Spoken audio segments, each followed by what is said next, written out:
नमस्कार दोस्तों, स्वागत है आपका हमारी इस कहानी में।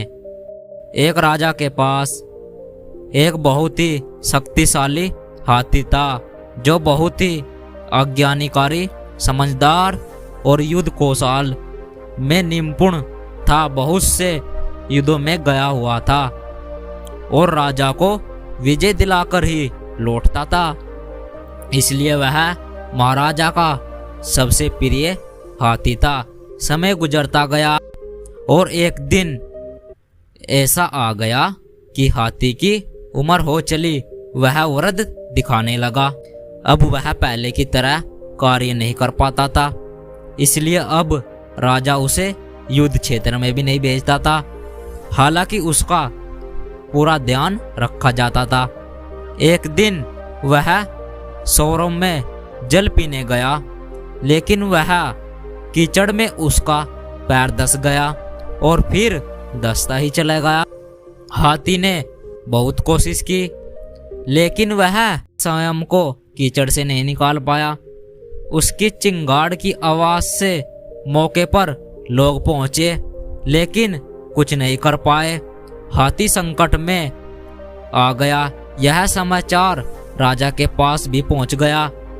राजा समेत सभी लोग हाथी के पास इकट्ठा हो उसे निकालने के लिए विभिन्न प्रकार के शारीरिक प्रयत्न करने लगे।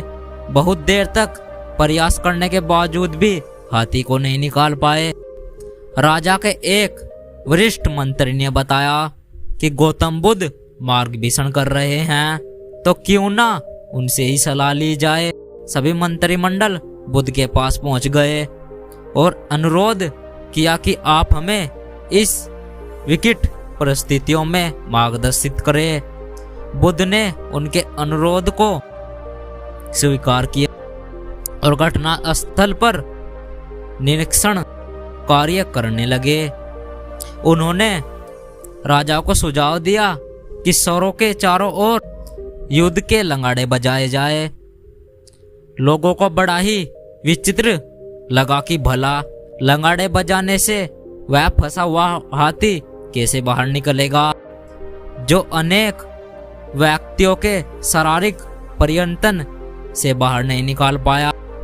जैसे ही युद्ध के लंगाड़े बजाने प्रारंभ हुए, वैसे ही उस मृत्युप्रिय हाथी के हाव भाव में परिवर्तन आने लगा।